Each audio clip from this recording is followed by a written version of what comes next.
Welcome everyone to the KULR Technology Group first quarter 2025 earnings call. I'm your moderator for the call, Stuart Smith.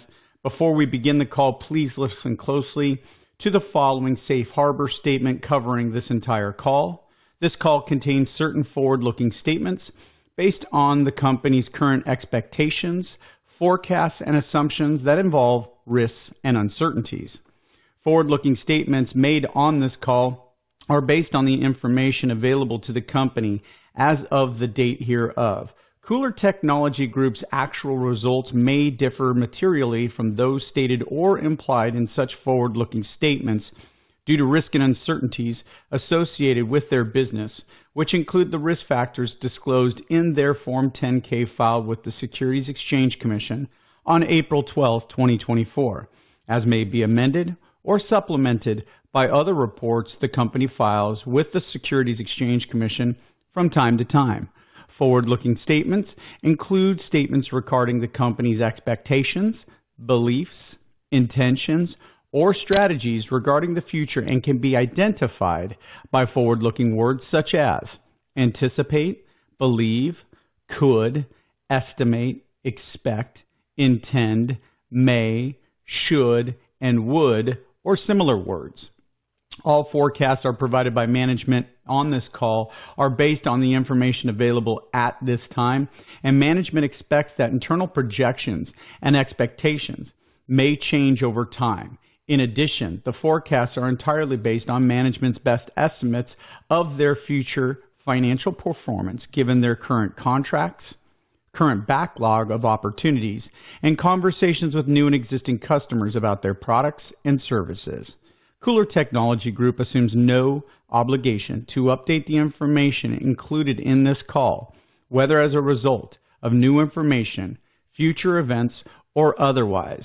Now, the call will begin with opening statements from CEO Michael Mo, followed by the Chief Financial Officer, Shawn Canter.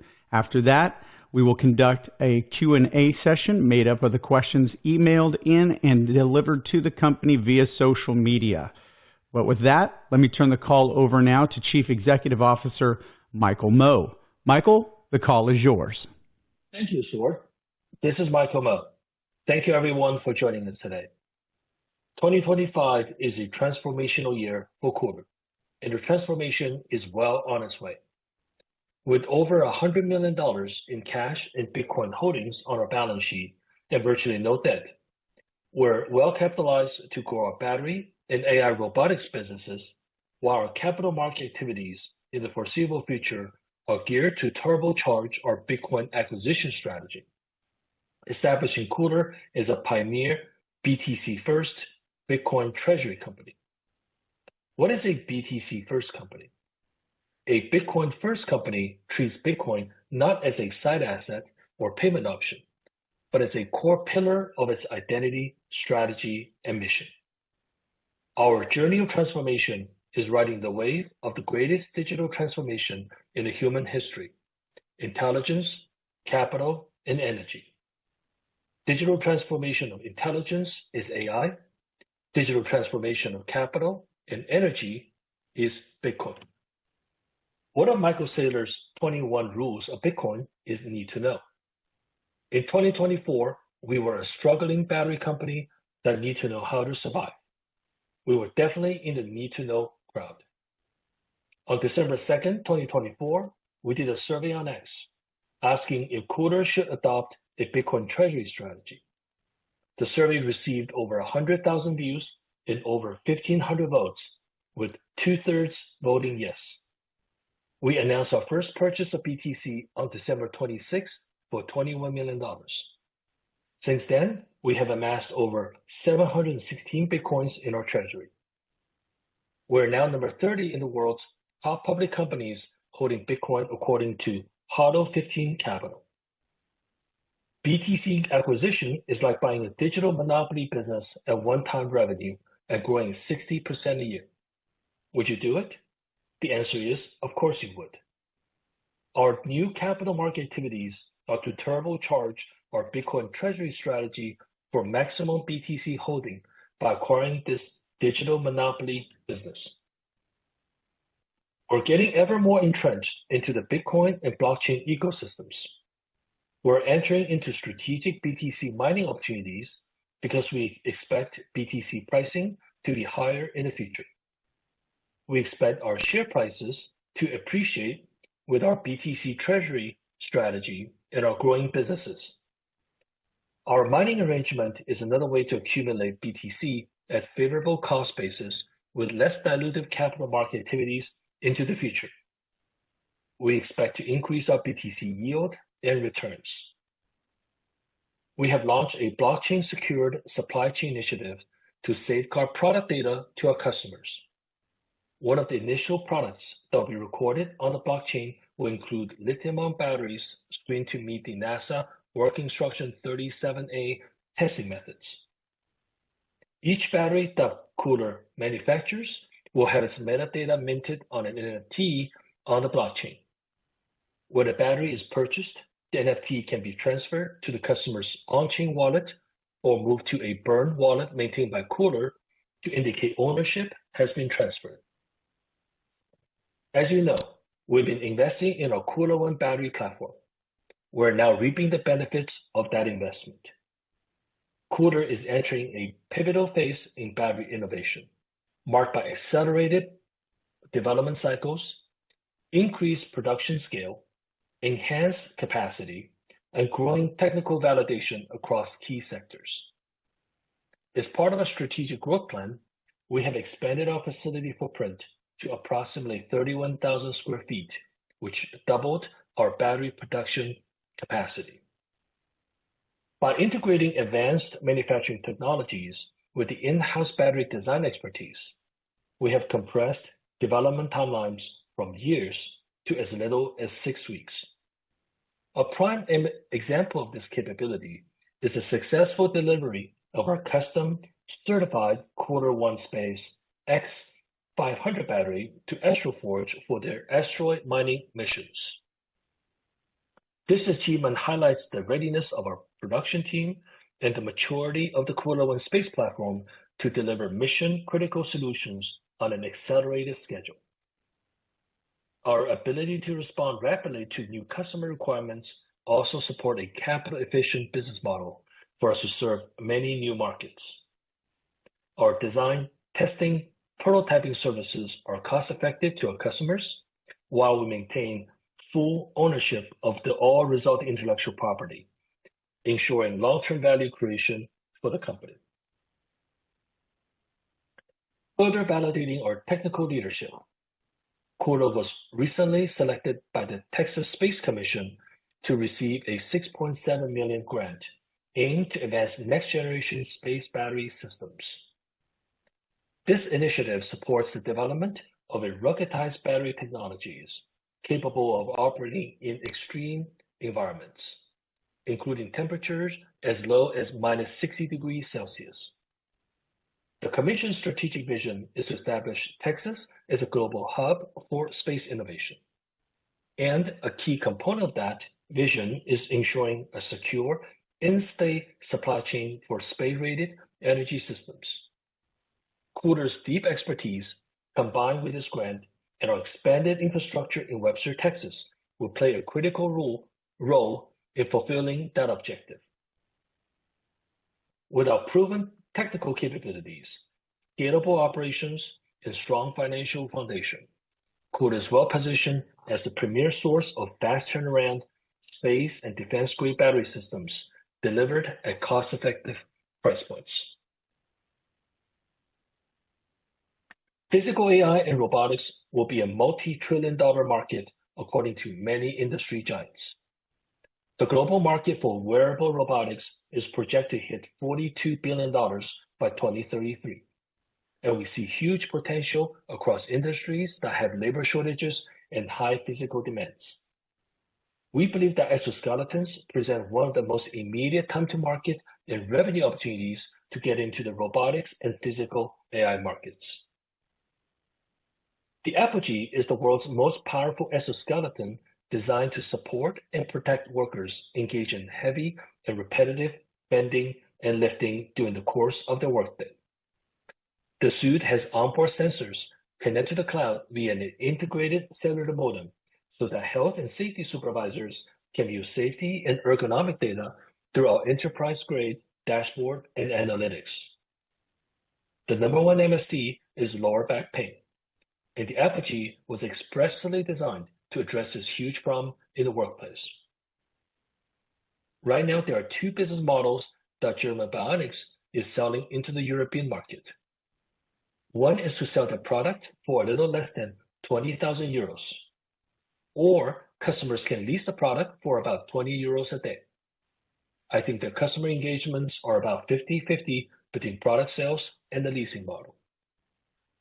As the exclusive technology and distribution partner for the North American markets, we see this business model to be applicable to the US market. We have a product sales and leasing model at aggressive price points.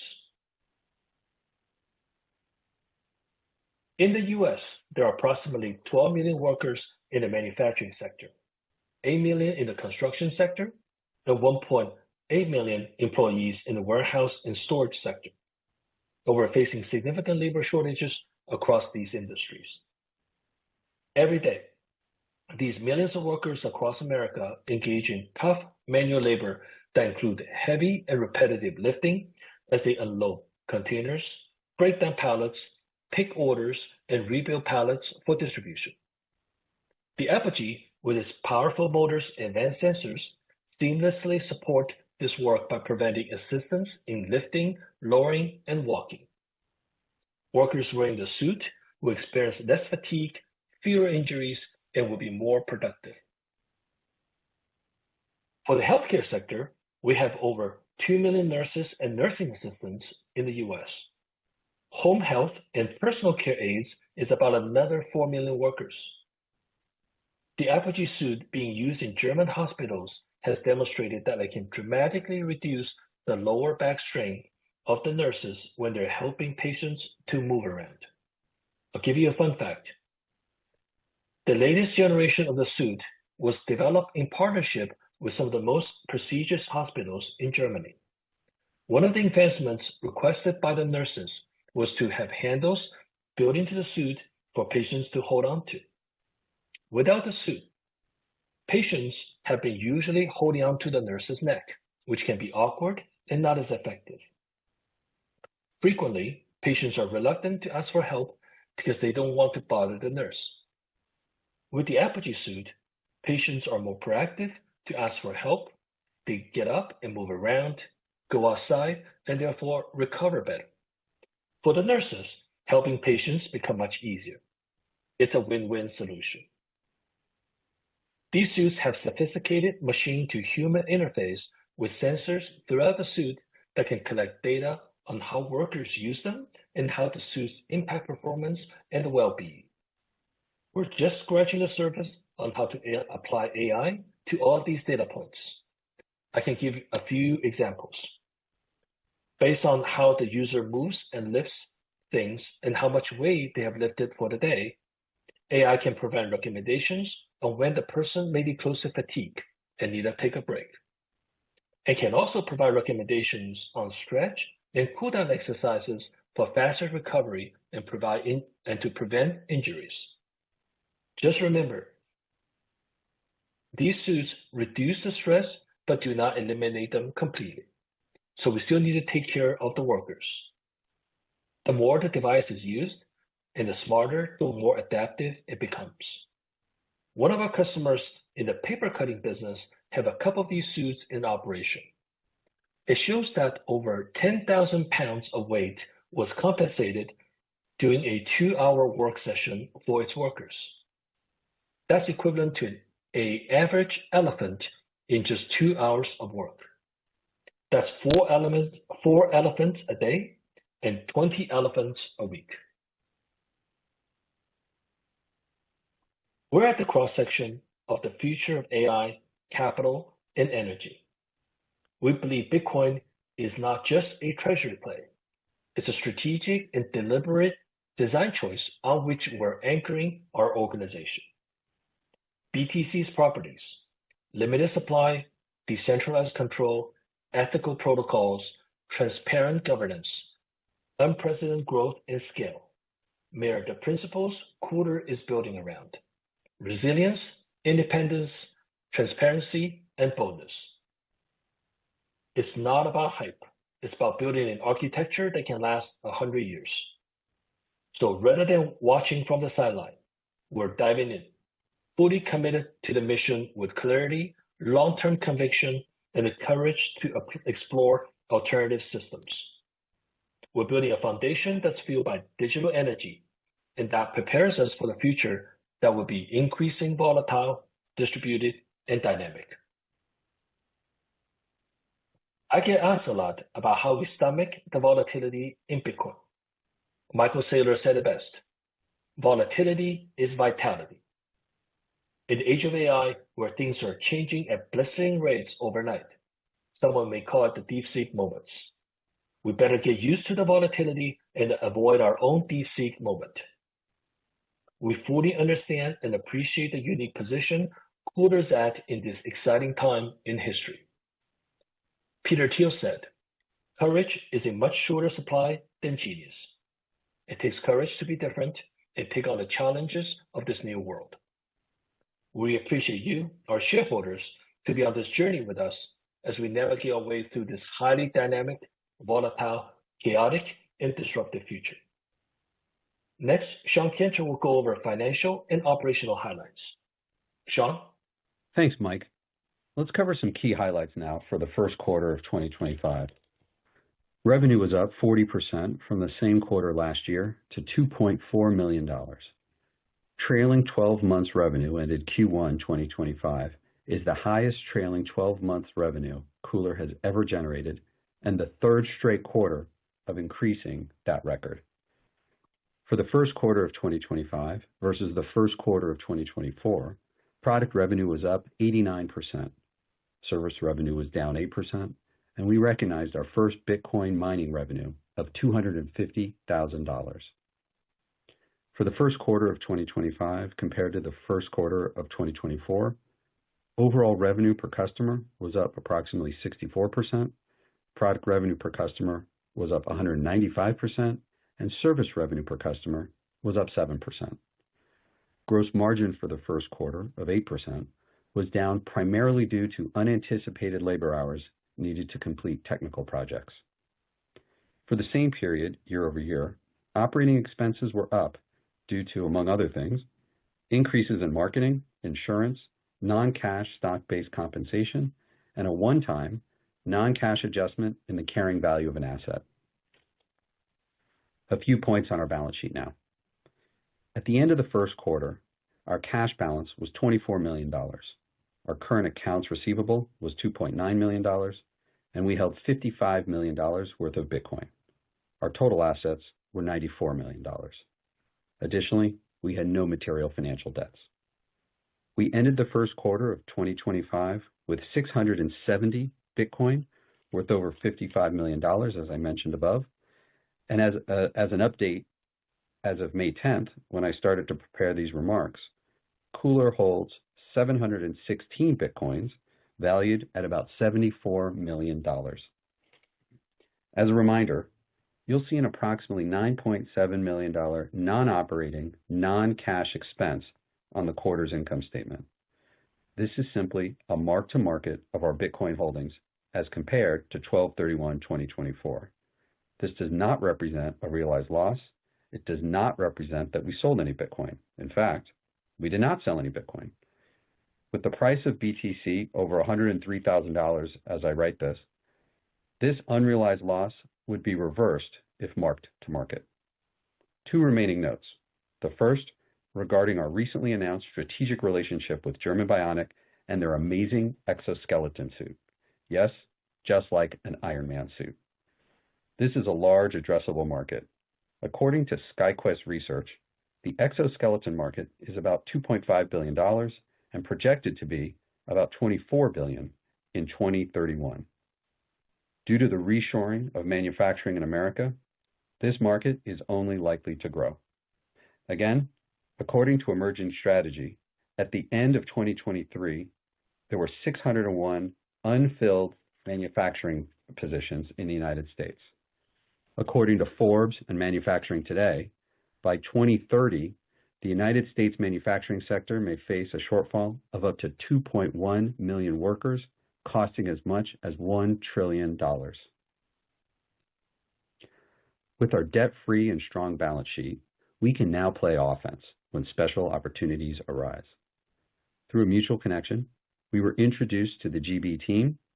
We were impressed with the team, the product, and their deep willingness to learn and understand how the human user relates to the mechanical suit and vice versa. By combining the experienced, well-trained human user with the power and safety features of a robotic assist, we are pushing more resources to the point and moment of work so that the user can be more productive and safer without having to compromise one or the other. This decentralization theme, pushing resources to their most local use, can be seen across our platform. We are direct and clear in our belief in the long-term value of Bitcoin and our long-term plans to be acquirers and holders of BTC. We are a leader in the delivery of safe, responsible power across multiple environments and applications via our battery business. Now, via our German Bionic relationship, we are empowering and protecting the individual in each moment of work by combining his or her human capability and energy with AI-enabled mechanical energy. If you work in logistics, manufacturing, transportation and baggage handling, construction, warehousing and fulfillment, food and beverage logistics, or healthcare, let's get you in a suit, turn on Ultra Mode, and show you what we can do for you and your team. Now, one last point. A question had previously been asked about our San Diego facility. As we said at the time, once a decision has been made and it was appropriate to share, we would.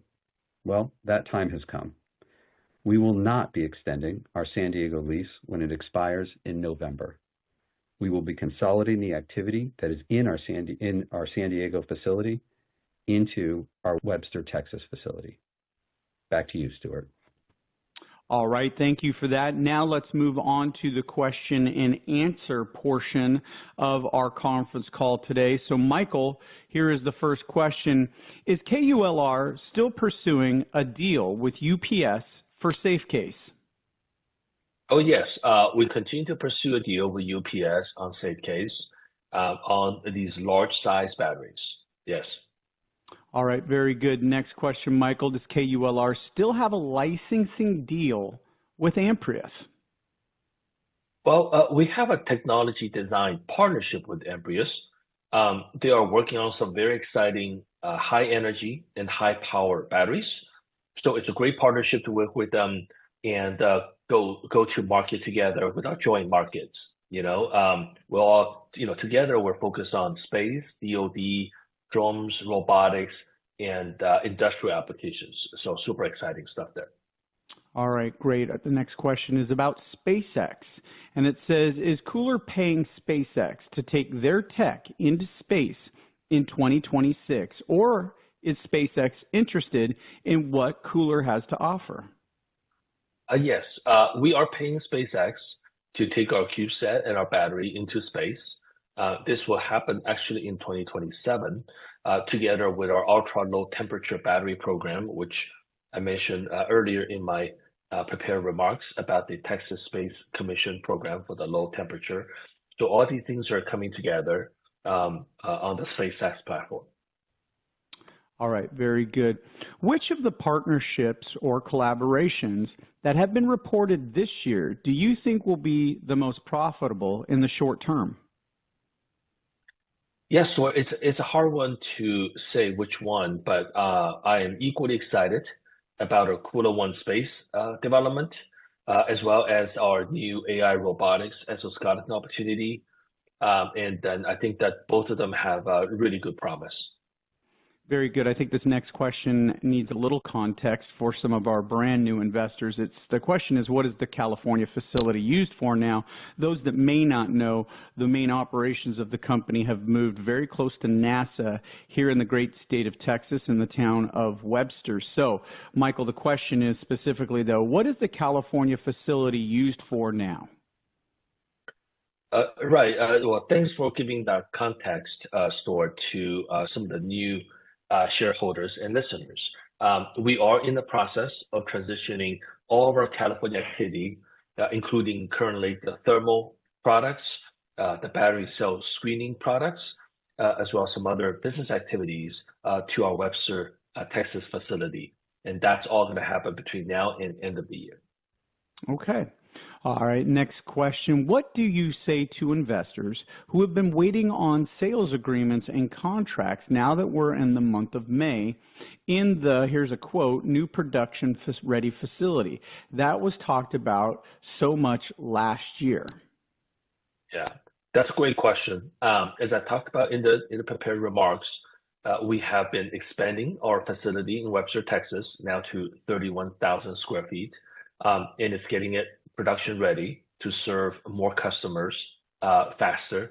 Like the example that I gave, which is Astro Forge, that we went from design to deliver the product in 6 weeks, not in 6 months or 6 years. So we expect more of these customer engagements and get them through the pipeline into production faster in higher cadence. Very good. This next question is about our last earnings call, and Michael, it says this. Last earnings call, Michael claimed that they expect revenue to at least double by the end of 2025. Did this quarter give you confidence in that regard? Yes, we still expect this to happen in 2025. Okay, next question. What are KULR's vision and plan for tapping into providing batteries for the EV industry where battery life and safety has to be a big concern? And it also goes on to say Tesla had issues with battery fires that have affected their business. Boy, it's not just Tesla, Michael. Battery fires, as we all know, are a big problem. That's the question, though, Michael. Yeah, we have provided a lot of battery testing services for large automotive OEMs throughout the years. But the EV battery business in itself is we believe it's a very challenging one. It has razor thin margins. Sometimes I think from operating basis, it's very hard to make money. So you can see in the marketplace, it's very tough. So we have intentionally stayed away from EV batteries as a provider, but we have done a lot of testing for I think pretty much all the EV vendors in the industry. Very good. Here's our final question for the call today. Does KULR have plans for other battery needs besides the current battery solutions for current customers? An example would be portable generators that don't use gas or propane, small portable battery packs for consumer electronics and mobile phones, etc. Right. We are focused on our KULR One platform for space, DoD, robotics, and other industrial applications at this time. So the question seems to be pointing towards more consumer-oriented products, which is not the focus for KULR at this moment. All right, very good. Well, once again, that is our Q&A portion of the call today, which also is our final portion of the call today. I would like to thank both the guests from KULR Technology Group, the CEO, Michael Mo, as well as the CFO, Shawn Canter. With that, I will turn the call back over to our operator. Thank you. This does conclude today's conference call. You may disconnect your lines at this time and have a wonderful day. Thank you once again for your participation.